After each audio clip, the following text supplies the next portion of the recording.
Hello everyone, welcome back to Storyteller's Notes. Today's topic is actually a answering of a question sent in by one of you viewers. Thank you.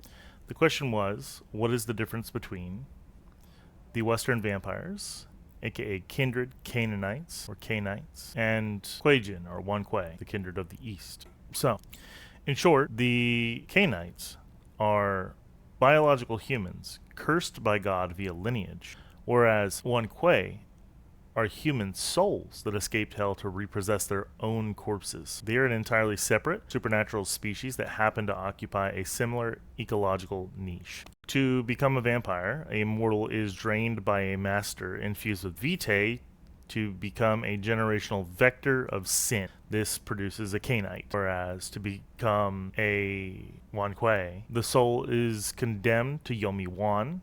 It escapes hell and back into its own corpse to balance cosmic death. Then you become Wan Kuei or Kuejin. A Western vampire's maximum power ceiling is permanently hard-coded at birth by their generation, which is how many steps removed they are from Cain. The only way to bypass the ceiling is the horrific crime of diablerie, which is to consume another vampire's soul. Conversely, a Kuejin's power is governed by their dharma, which is their spiritual enlightenment. They bypass generation entirely.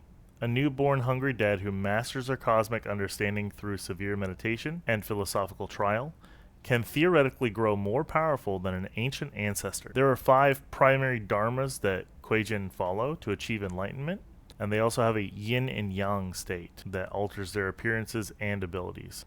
Let's break this down a little bit using a taxonomy. So, Cainites get their energy from vitae. It is refined biological humors tied to the curse of Cain. Whereas Wan Kuei get their abilities from qi, which is the balance of yin and yang. It's spiritual life energy extracted from the living. It sounds similar, but it's entirely different. Their dietary evolution is different as well. Cainites can drink blood exclusively from creation to final death, whereas Wan Kuei, flesh as newborns are eaten, then they progress to blood, then breath, then finally ambient cosmic energy as elders. Cainites have a primal, mindless predator driven by hunger, anger, and fear. The Wan Kuei have the Pa'o, a highly intelligent, actively malicious inner demon with its own personality that bargains with the host. Cainites' flesh instantly burns and begins to turn to ash when exposed to sunlight. The Wan Kuei rot and start decomposing rapidly and turn back into regular carcasses. If you stake a Cainite, it will cause instant paralysis. If you stake a Wan Kuei, it just disrupts their inner chi circulation. It does nothing else. Cainites can create ghouls and enforce blood bonds with their blood. Wan Kuei, their blood has no mystical properties. They cannot blood bond or make ghouls. Most Cainites are shut off from the Umbra or Shadowlands unless they're specifically practicing sorcery. The Wan Kuei can naturally cross the wall into the Yin world, which is the underworld, or the Yang world, which is the spirit world. Cainites have a standardized mastery of vampiric blood. This gives them disciplines like potence, celerity, dominate, etc. Whereas the Wan Kuei have a metaphysical manipulation of chi channels and elemental forces, which gives them Shantai arts or demon arts. Kindred are descended from the biblical Cain, cursed by God for murdering his brother Abel. Kuejin trace their lineage back to the Wanjian, which is the 10,000 heroes. Semi-divine guardians that were chosen by the august personage of Jade to protect humanity. Cainites were born out of a localized murder and subsequent generational corruption. The Wanjian fell from grace because they grew arrogant and began feeding on the life breath of mortals rather than fueling themselves via the elements. Heaven stripped away their divine favor, casting their souls into the 1,000 hells. Cainites spread throughout the embrace, draining a mortal and feeding them vampiric blood. Anyone can be embraced. Kuejin cannot replicate. Kuejin is born when a mortal with a heavy, unbalanced soul dies, then is tortured in Yomi, then claws their way back up through the spirit worlds, then re-enters their dead body. Kindred fight a shadow war of survival and control over humanity, the Jihad, masking themselves with the masquerade. Kuejin view their state as a karmic prison. They are structured into regional 5 August courts and seek spiritual evolution through philosophies called dharmas to achieve enlightenment or cosmic ascension. In my games, the way that I bring the Kindred of the East out of the East, because we don't want them to just be the Kung Fu vampires, as I briefly talked about in my iceberg video, I suggest that you go check that out as well, is by simply having the initial teachings of how to do this originate in Asia and then slowly spread to the other places. The other thing that I do is I simply have the lore that the first place for the Kuejin to be established is in Asia.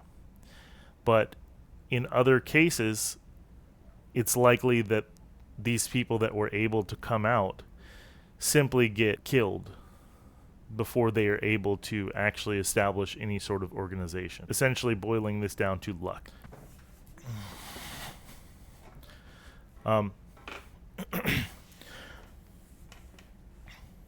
My perspective has always been from running Vampire the Masquerade. I have never run a Kindred of the East campaign, so I cannot speak to that.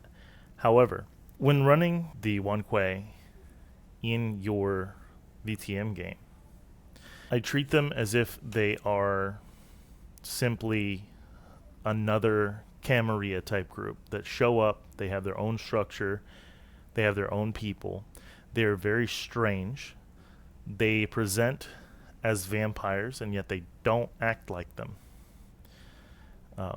When you want to add a Kuejin to your game, it should be steeped in confusion and mystery.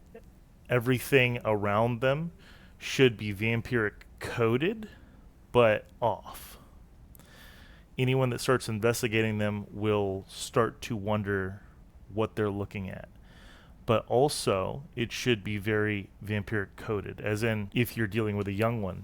And there's no reason that they would be sending elders out in your campaign, really, unless that's like the main focus of your campaign. In which case, I would suggest that you read the full book, Kindred of the East. In my campaign, you're only really going to be encountering the young ones that do drink blood. Why? Because it's easier to throw you off that way. It makes for a more interesting story. We must remember that we are storytellers first, and the lore only exists to serve the story. So when we look at the lore, we need to take what exists in the lore and understand how to apply it to our campaign setting.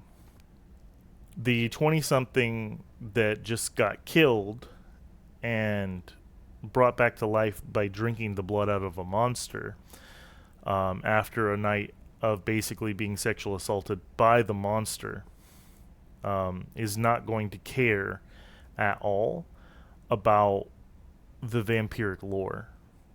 They want to know why this has happened to them and how they can survive. What happens to their family? What happens to their dog? And then once you get a little bit further up, and you're not just a new blood, you're not a neonate anymore, then it becomes, how can I survive in this world of gangs and politics and secret societies? Only at the very top echelons are you concerned with such things as esoteric lore. So that's how the game should be run. Perspective is everything. So when we're looking at the One Kuei, we should see them as potential vampire cult that moves in. And we have no idea what they're up to. And they should be doing things that make the Camarilla nervous, that make the Anarchs believe that they are a new Anarch sect moving in. Each of these factions should be reacting to them. The Sabbat should be very carefully, while embedded in both organizations, studying them, trying to figure out what's going on, and working with the people that are in each of these organizations in order to figure out what's going on and see if they can leverage them for their own purposes. More on the Sabbat in another video. That's all I have for this video. Thank you.